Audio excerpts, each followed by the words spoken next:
Welcome to Let's Talk About It. Broadcasting live from North Nashville, Tennessee.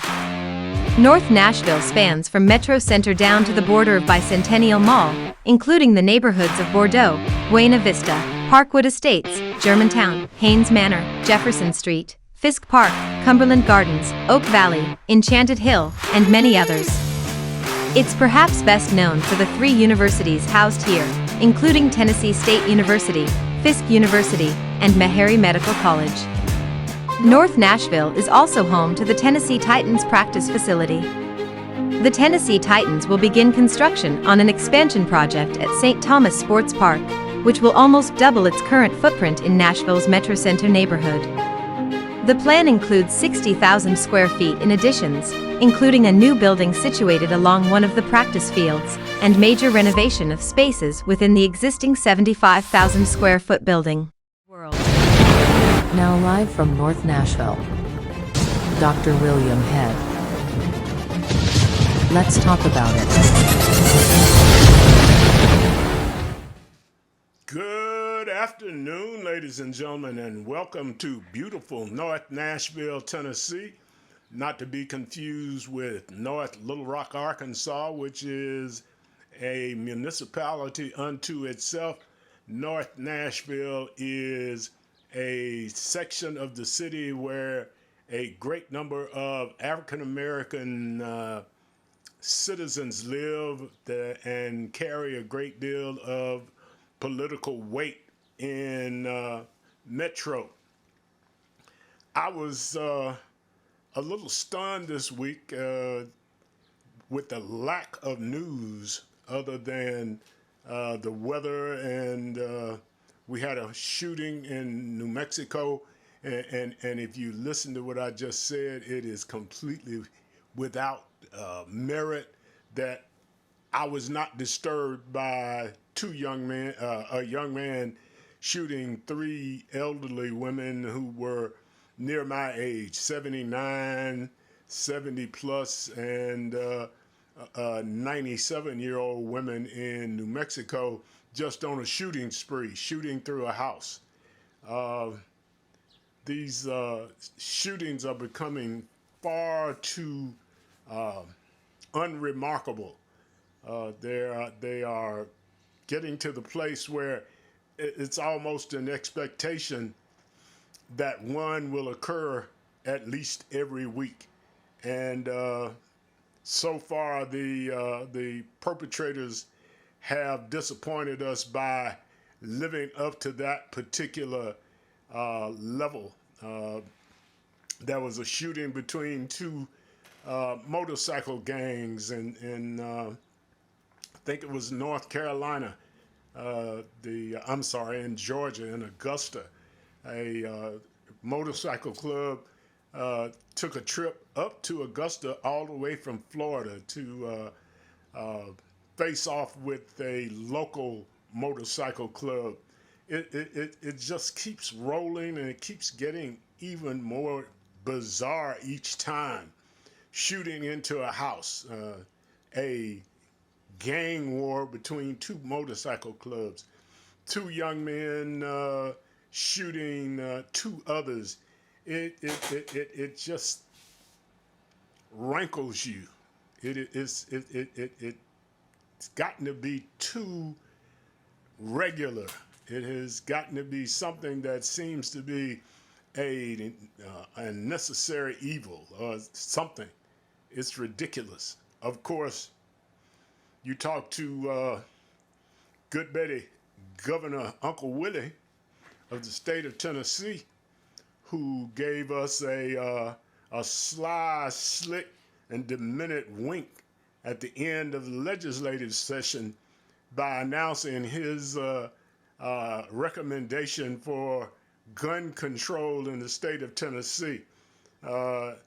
He already knew that his House of Representatives had already misrepresented him by showing themselves to be exactly what you expect: a bunch of racist, bigoted white guys who are worried about power and have absolutely no consideration for human life. As I said before, when you meet these legislators, ask them how much they get per dead body, how much they get per traumatized little boy who's laying on the floor next to his best friend who's been shot and he's lying in his best friend's blood unknowingly. Ask them how much they get paid for each one of those. Ask them how much they get paid for each teacher that's murdered. The governor of the state of Tennessee, the last week of the legislative session on Thursday, before a Friday closing of the legislature, submitted a very disingenuous recommendation for some level of gun control in the state of Tennessee. What he was saying to the citizens of the state of Tennessee, see there, the Republican can at least give lip service to something that is useful. Unfortunately, he did it at the end of the session, which means he knew there was no discussion going to be had in the House of Representatives to pass anything that resembled something in the way of controlling the purchase and ownership of guns. Then he did it on a Thursday, and he knew that the news cycle ended Friday and that the legislature was going to close out that Friday by noon. So there was no way in the world what he penciled in, because what the statement he made looked like a sixth grader wrote it, and seems like that may be his level of achievement thus far. But what he was doing was covering for the Republican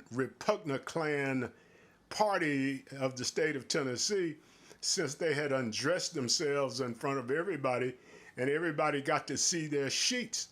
They'd been wearing shirts and ties, so they had to pull off the shirts, and they pulled off their shirts and ties in front of the whole world to reveal their sheet and pointed hat. Isn't that wonderful? The Republican Party in the state of Tennessee. It's wonderful to know that we have such revered and honest men and women doing business for us in the state legislature. Then, with their sheets showing, they voted to throw two young men out of the House and failed to vote their white female friend from Knoxville out, which again showed just how redneckish they are. Mrs. Jones and Pearson were almost immediately sent back to the House by their constituents, and it made them look even more foolish. So the governor had to do something to give them some cover. So he wrote this little ill-worded, simplistic approach to finding a method to control the sale of AR-15s in the state. And what? They looked, it was so obviously a cover-up for the rest of them, as the legislators had decided to put the N-word boys in their place. So here we are, and this is what we have in the state of Tennessee. This is the representation we have. A good friend of mine said for the first time in his entire life, he was ashamed to be from Tennessee. When you ask what the reasoning was behind the expulsion of the two gentlemen, Ms. Johnson said it may be the color of their skin. Wow, isn't that simple? It's just as simple as the fools that did it and made these two young men world-renowned stars in the pantheon of people who were discriminated against. The Republican Party harps about the cancel culture, and the first thing you see them do worldwide is cancel two young men. But of course, it raised their star a great deal. But the funniest episode I saw in the whole legislative session, legislation is getting to be a difficult thing to say.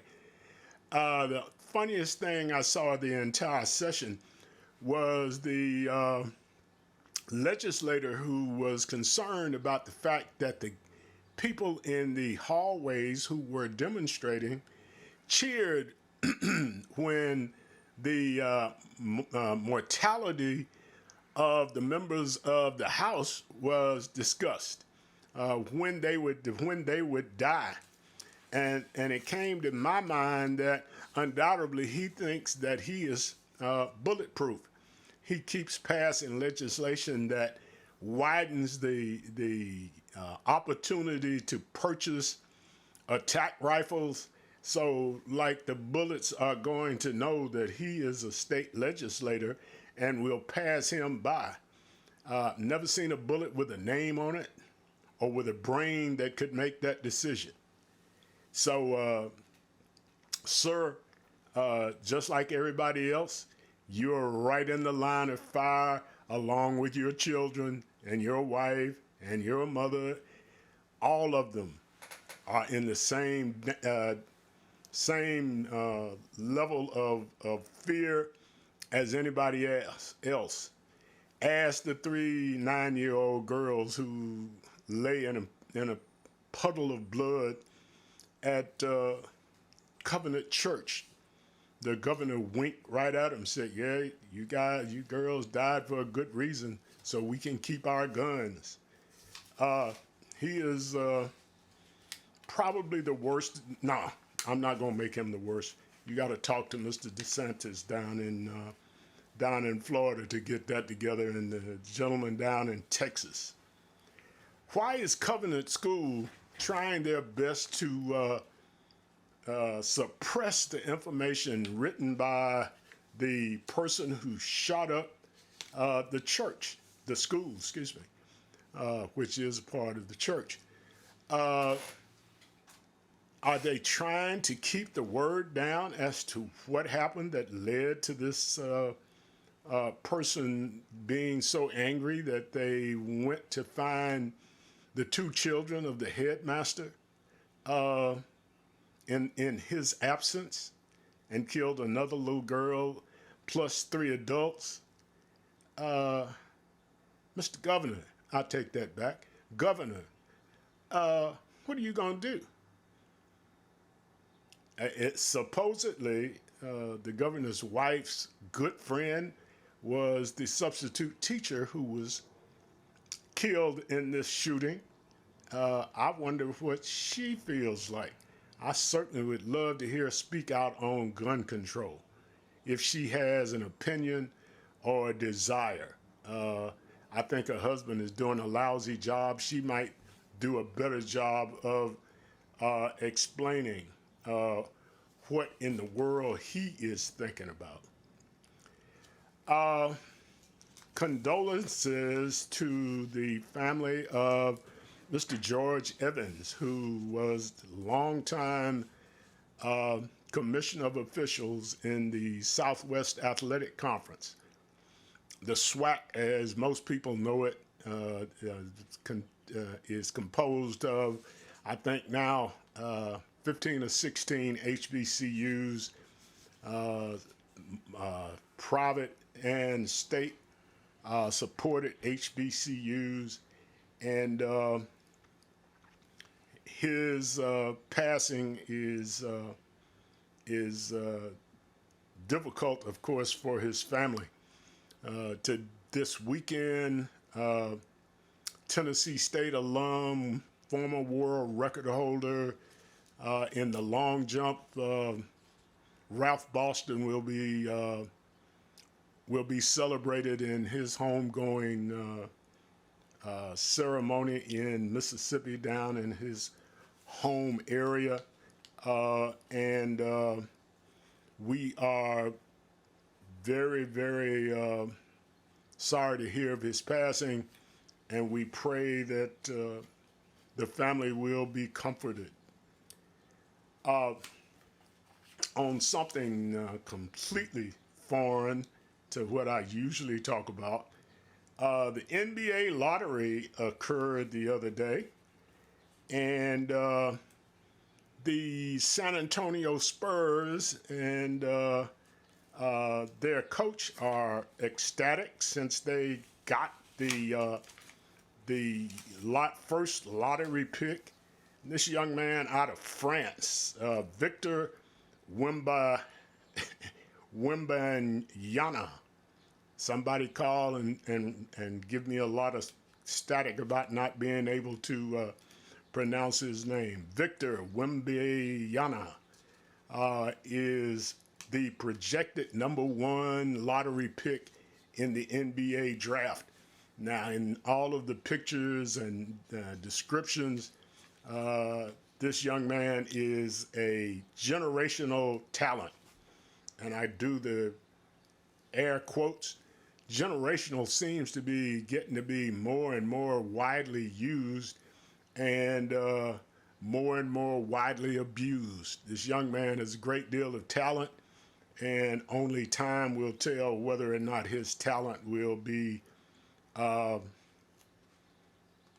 what everybody expects.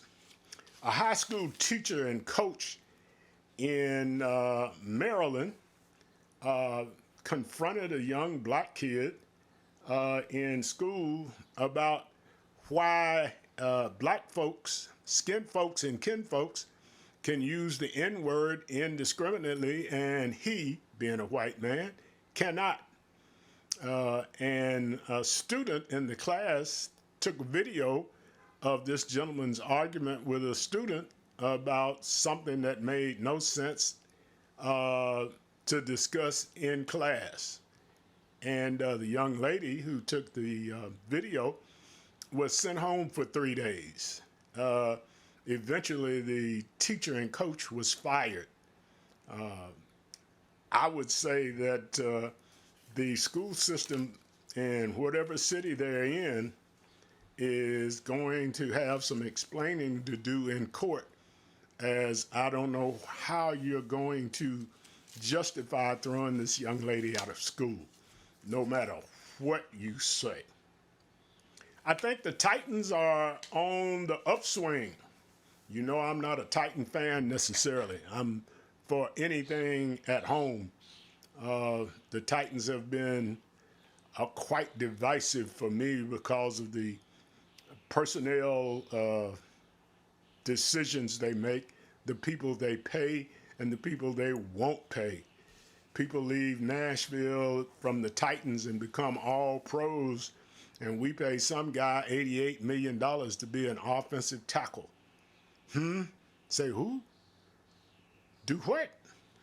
Well, more on that as time goes along. I think the coach has found a man that he can work with in the new general manager, and we hope they do exceedingly well. I've always had a great deal of respect for the Titans head coach, Coach Vrabel. He was a heck of a player and seems to be an upstanding guy. But I hope that he finally has someone who will keep his best players in town. I, however, have a problem with the Metro Council giving $2 billion to the construction of a stadium. Now, I'm not against the construction of the stadium. I'm just wondering why and how the council came up with giving them $2 billion when the mad scientists of this show keep blowing out tires going down the road, hitting potholes. How do you account for having to swerve on the internet and on the different parkways around town to miss potholes. You miss a hole and go into a bigger hole.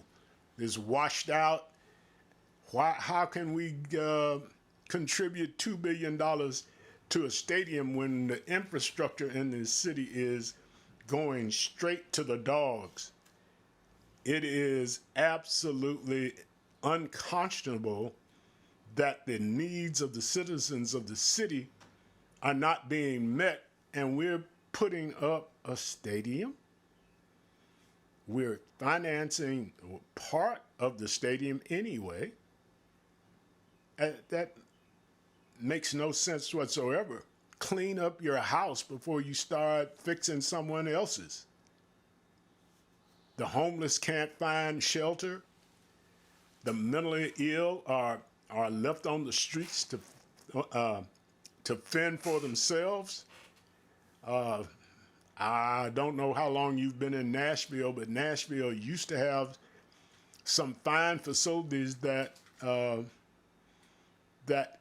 catered to people with mental illness. And over time, it looks like somebody told me maybe 20 years ago that they simply cut all that out and put all those people out on the street. There has to be, if we can spend $2 billion on a stadium, there has to be a facility or facilities that are available to house people who have mental issues and issues of just being unreasonably, or in their minds, reasonably, against having any responsibility. The streets are full of people who are hungry, they say, and who need shelter. The wintertime was not bad this past winter, but we've had some winters that were extremely tough.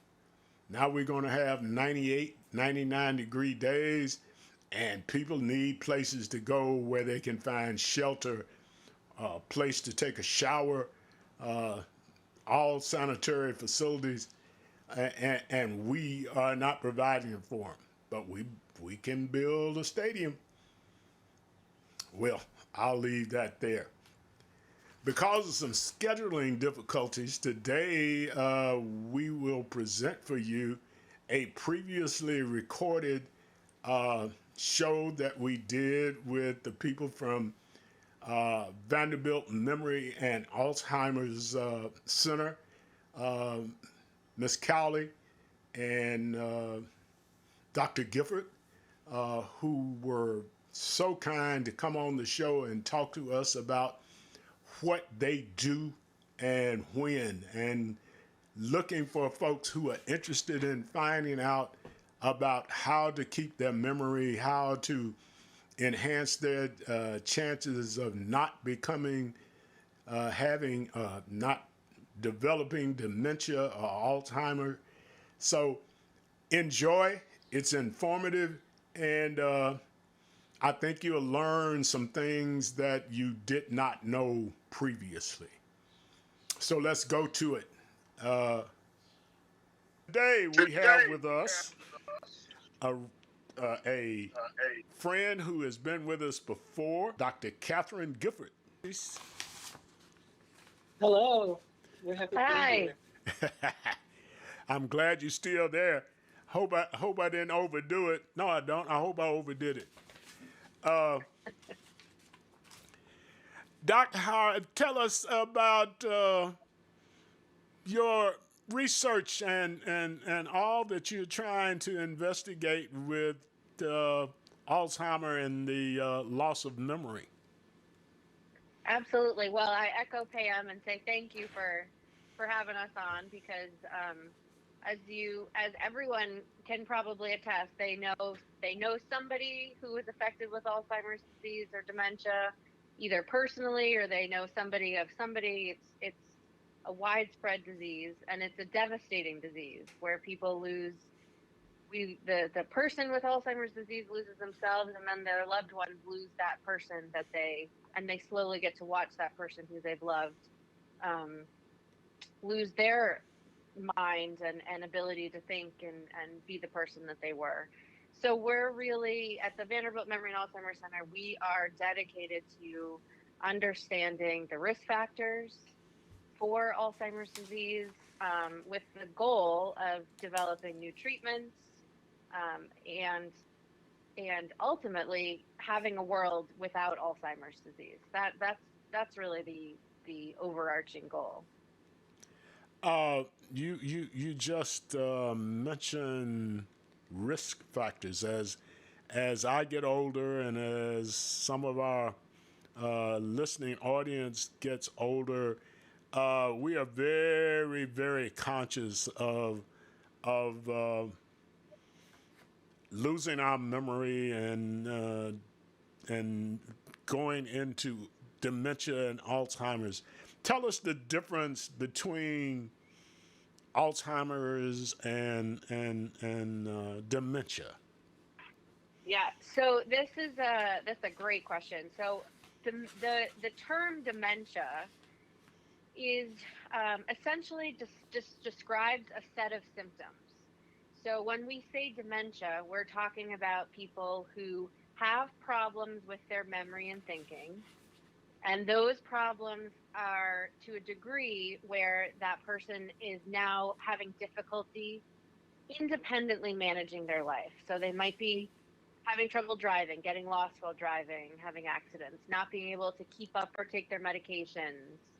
Maybe they can't cook anymore. They're burning things on the stove.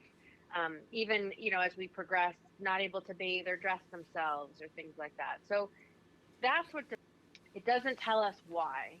And Alzheimer's disease is the actual disease, the thing that happens in our body that causes those symptoms of dementia. Common cause, the most common disease that can lead to dementia. But there are certainly other causes out there. But again, Alzheimer's is the most common and the one that we hear the most about.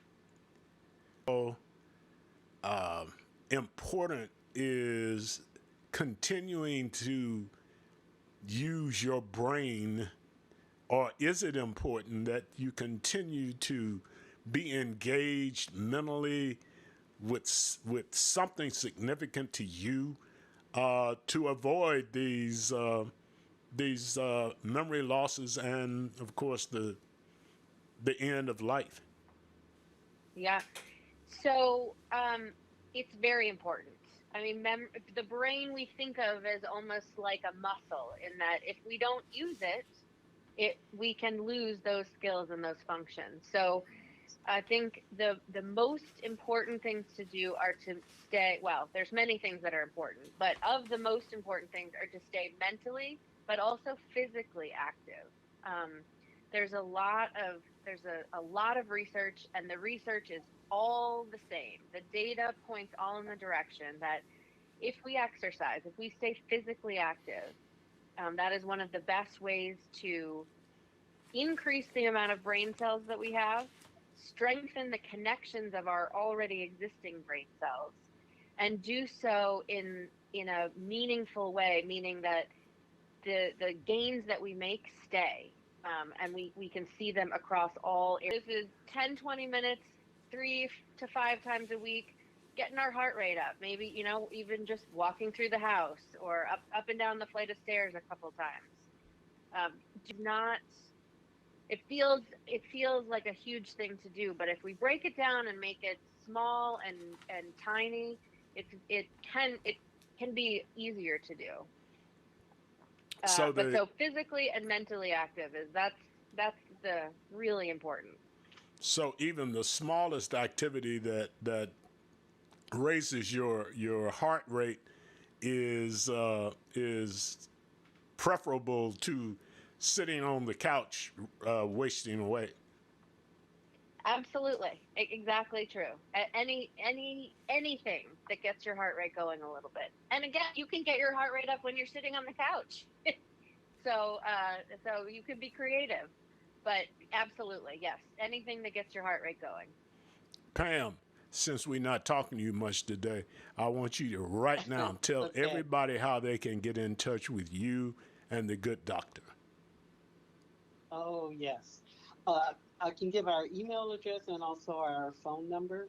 I'll start with the phone Whatever number. you've got that's appropriate. Yes, ma'am. Yeah, I think phone number is best. What do you think, Katie? Yeah, either one. Yeah, so our phone number is 615-875-3175. So Do it again. 615-875-3175. And your email address to the general. I am Pam.Cowley@vumc.org. All you And folks that's listening, do that again, Pam. Ley@vumc.org. Sorry. And uh, when you were on before, we talked about your role in outreach from the center. Uh, are there any plans for you to get into, or are you currently into the community with your message about memory loss and Alzheimer? Absolutely, and certainly it's picked up a lot here in these last few months as things have kind of opened up after being in the pandemic for almost 3 years, which is like incredible to think about. But one of the ways that we've really been able to connect with the community is through churches. So I've done some lunchtime presentations for those churches that have senior groups that kind of have a monthly meeting. And also we've been doing a lot of memory screenings with churches where we come out and bring the clinicians with us. And it only takes 10 or 15 minutes to do a memory screening. So one of our clinicians would do that screening with you. Someone like Katie or another person with like her experience, a faculty member, would review those results. Score might perhaps mean that they need to get further assessment than Katie or Dr. Gifford or some others that might be with me at those events would definitely like have a conversation with you on next steps. But we're open and willing to come to churches. Our kids like us to come out and provide those free memory screenings, and then you get a chance to actually talk to the clinician about ways you can keep your brain healthy. Well, please, when you form your schedule, Yes. send us the schedule, and the mad scientists will get them on screen. An exercise program that we put on online for people who are indigent, people who are in facilities that will allow them someone who lead exercise online, so that they can have a regular exercise routine. What we're having now is problem finding space to shoot the whatever exercises, so that the people watching can follow those exercises online. That's one of the mad scientist's favorite things, and we're going to try to get that done by middle of May for sure. So Well, back. let us follow up. Let us follow up with you on that, Dr. Head, because we might be able to help connect you with a person or a place where you can share. Doc, as we find ourselves not having the same capacity for memory, a lot of people say, well, I walk in the room sometimes and forget what I came in the room for. I do that all the time, so maybe I'm I'm already on my way. But I'm told that that's regular as we get older, and or even younger people who start out to do one thing and end up doing 43 things before they get to the original one.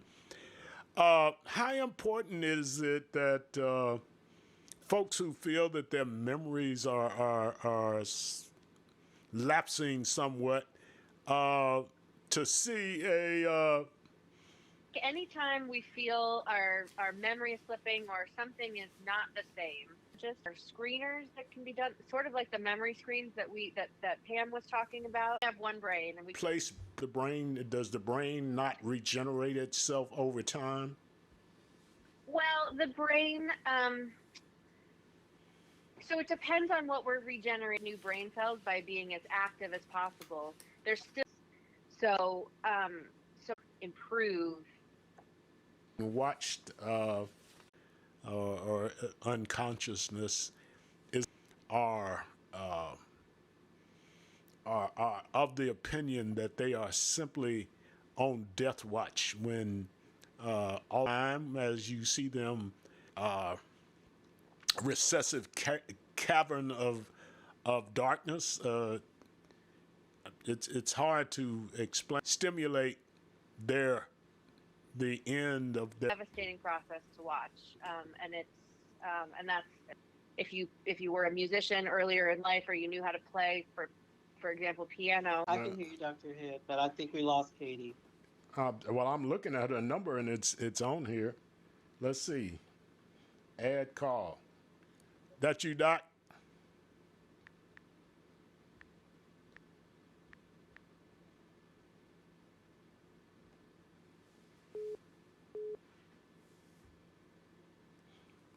Hello? Oh, I can hear you now. Sorry about that. All right. Pam, can you hear me also? Nope. It keeps losing me. Doc, you back? I'm back. Okay. Well, let's see here. Pam, Pam, can you Keen about, you got her? hear? Doc, you there? Dr. Gifford? Oh, man.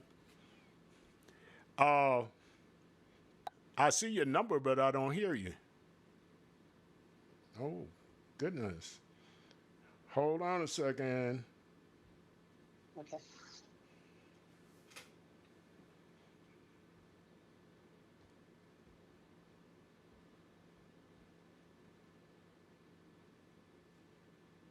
Care, an Adapt Health company. Your call may be monitored and recorded for quality and training purposes. Okay. One moment while we look up your account information. Wow.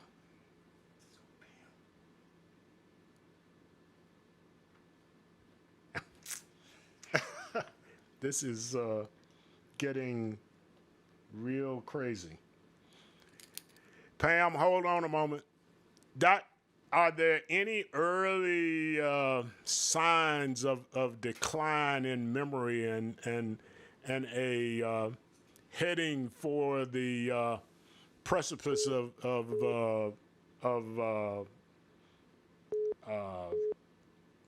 dementia? You still there? This is Pam. Yes, sir. Okay, let's see what we got. You might want to say There very we go. normal. Oh, Pam, you still there too? Yes. Doc, you there? I'm here. Oh, hallelujah. Keep talking, Doc. All right. So walking into a room and forgetting what you're doing, completely normal. It's especially if you start walking back and then, oh, right, that's what I was going to go do. Completely normal. As long as you get back to that original task. And as you walk in, you know, oh, I forgot the first thing I was going to do. If you remember all those things, that's totally normal. Okay. Having trouble coming up with the word that you want to say, a name. That happens, occasionally, a couple of times a week, maybe. That's normal, totally normal. The things that we get concerned about are, especially when it starts, when forgetfulness starts to get in the way of our important things. Like we forget, have we eaten dinner? Have I had breakfast today? Did I take my pills? Should I? Oops, now are my you bills hit me due? right between the eyes. Go ahead. Uh-oh. But for kind of a very consistent, it's happening on a kind of a daily basis, not just every day, not just, oh, that wasn't really important to me, but things that are normally we would have remembered, things that are important to us, conversations that we had or events that have happened, and again that are happening on a regular basis. Those are those are kind of red flags, warning signs that we in a discussion with either doing a memory screen or with your doctor or seeing a neurologist. There's, I'm part of a stroke study that emanates from the University of Alabama, Birmingham. And they call me on the phone every 6 months now. And they have this little thing, remember those, and they'll come back 10 minutes later and very close attention to be able to recount what they gave me. As the children of, or the caregiver to our loved ones, how best do we try to estimate their decline into dementia? I mean, just from a layman's point of view, I know you can look at it and tell it pretty quickly. You've seen it enough. But if you were to tell us something that we could look for that absolutely points in the direction of problems, what would that be? Yeah. So I think things to look for are getting lost when we are driving to, like you said, like church, the grocery store, a place we've gone all the time. When I'm gonna be a little sexist here, but when mom, at holidays, mom can't cook the recipe that she used to cook right off the top of her head, whip it together. She might be forgetting ingredients or having to really looking to the kids for help. Dad, can't really fix the toilet or the lock or the car like he used to be able to do. It can't get up, being able to do as easily those tasks that we used to be able to just fly right through. That one of the things that my mother went through, maybe the last time she came to our house to Thanksgiving dinner, was that at the end of the day, I handed her purse. Now, this purse is something she carried every day for a long time. And she told me that was not her purse. I said, but Mom, you brought it with you. That's not my purse. That's still not my purse. And it was an awful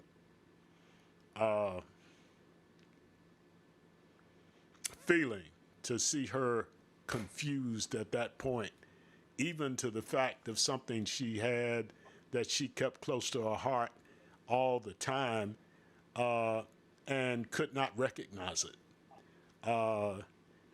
And what you described as the loss of a grasp of things that people have done for years and done flawlessly and effortlessly, all of a sudden becoming a job and causing. Absolutely. Go ahead. Oh, I was just saying, absolutely, yes. Are indicators of a slippery slope, if you will, that we can't look away from. And I think that's a really important point, is we shouldn't look away from it. I think in the past we thought, oh, it's, that's what we do. When we get old, we can't do things as well. But it is scary to go and to get a diagnosis or to get checked out, but it can also give a peace of mind. And sometimes it's not dementia. It's not all such a great one. And there are a lot of resources, and there's a growing number of resources to help. If this is the path that we are going down, there are resources and ways that we can help make it easier for both the patient and the loved one.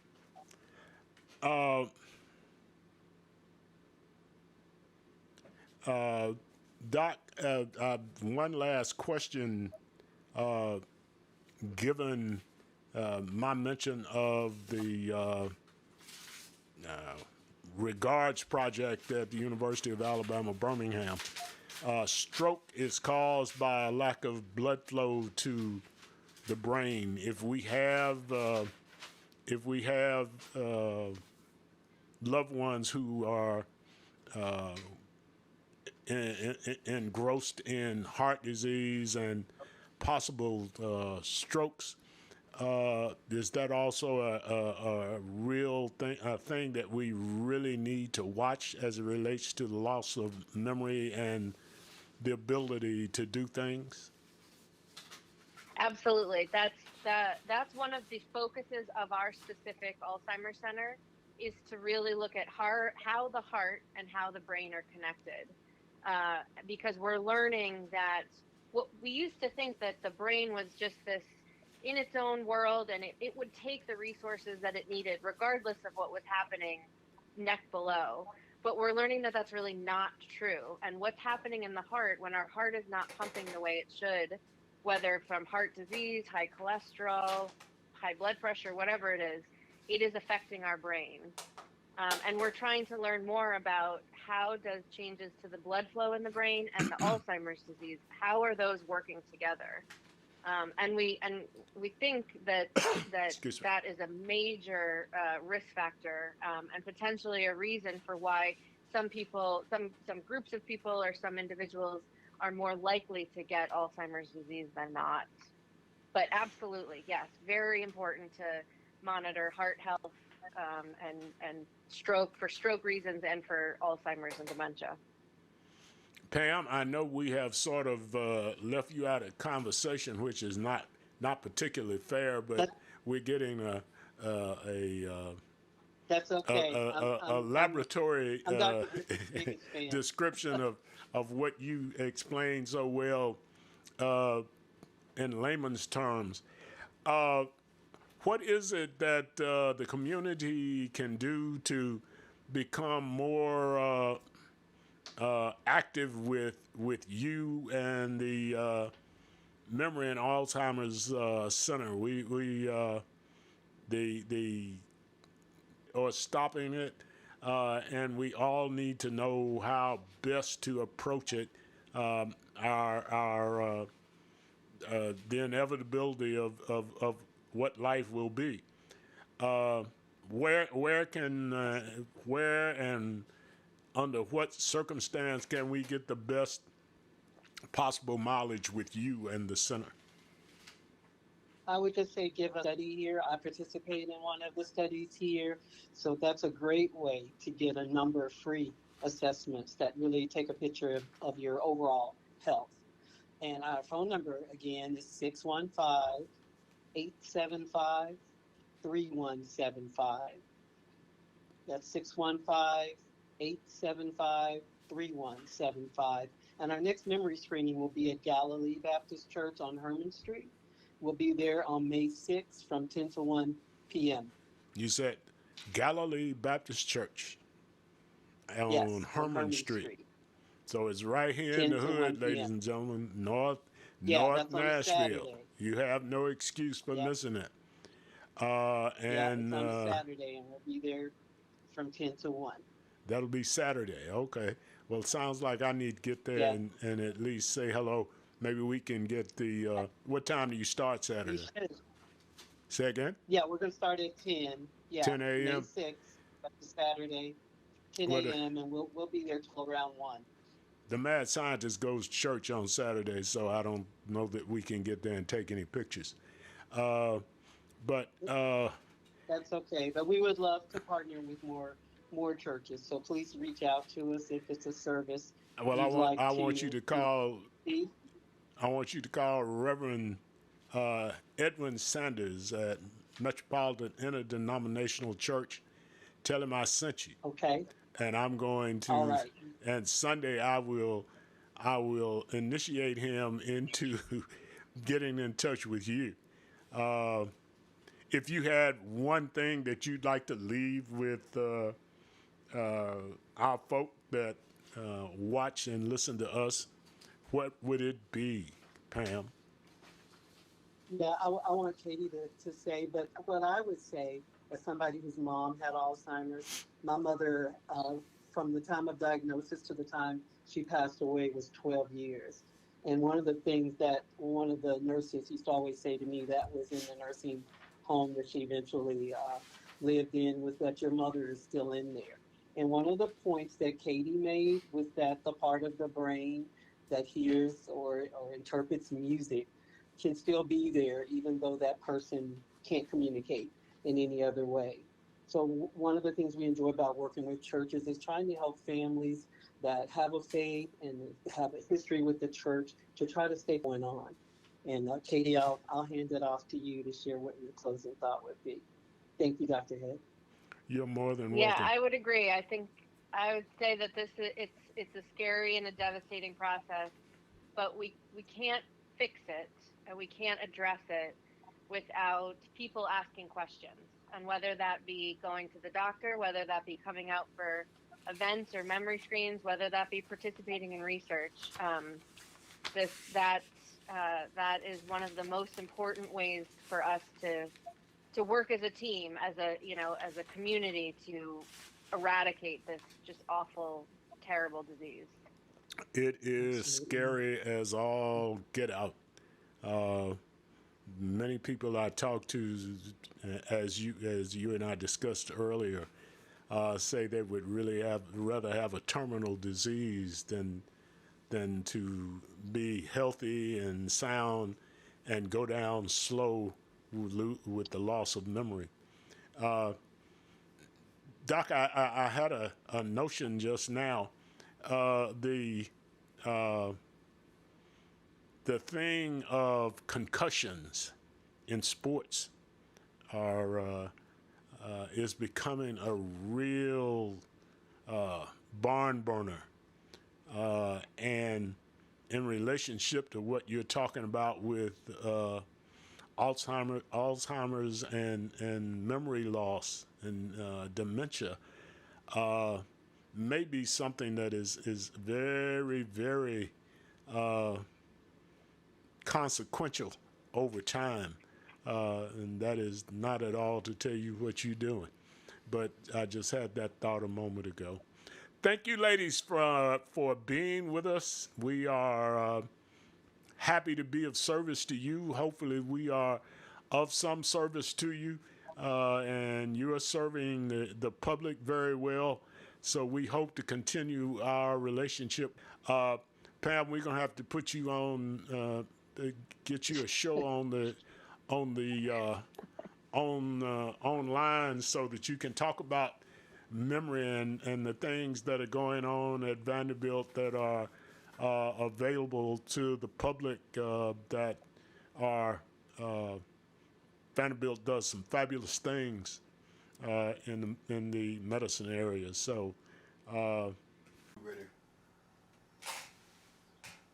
ladies and gentlemen, this has been probably the least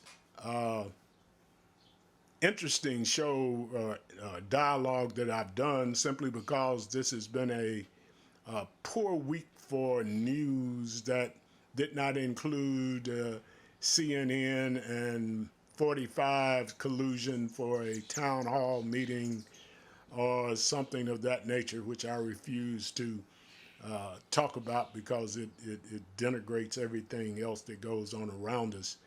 But it is a week for personal introspection to become to the point of where I am more concerned with the future of democracy and less concerned with the everyday mundane things that we see.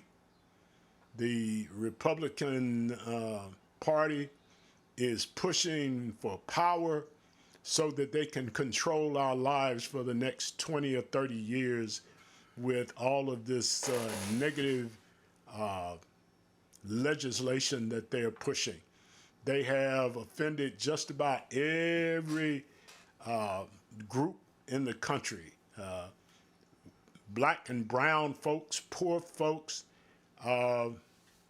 the LGBTQ community, military, veterans, just about anybody you can think of, they have offended. They have tried to legislate away, they are trying to legislate away Social Security for all you folks who've been working for the last 30 years to find out that you will have nothing at the end. They're trying to privatize Social Security so they can make money off of it and pay you less. They're trying to do away with Medicare so doctors can make more money, not so you can stay healthy or that there's something that benefits you. It's about money. It's about numbers. They legislate laws that cut down on the number of people who vote because they know that the voting public is turning over to black and brown and red people and people of all these different groups that they have offended. Sooner or later, their ability to be elected to office is going to be almost none. So they're trying to grab as much power right now. Don't think about the Republicans today. Don't let Miss Green get you angry with her rants and raves. It's her right to say what's on her mind. People have fought wars for that purpose. But now the Republicans want to take that away from you. You better wake up now and start to find people to run for these offices who make sense. It's that time. We don't have time to wait. Martin Luther King said, this is not the time to wait.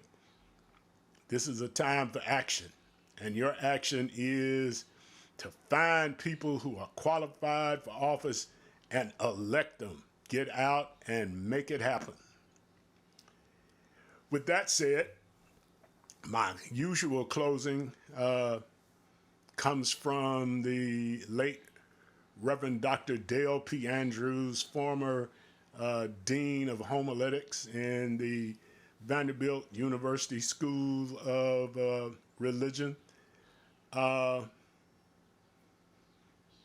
have more problems than answers, more questions than solutions. Of these, I freely share. But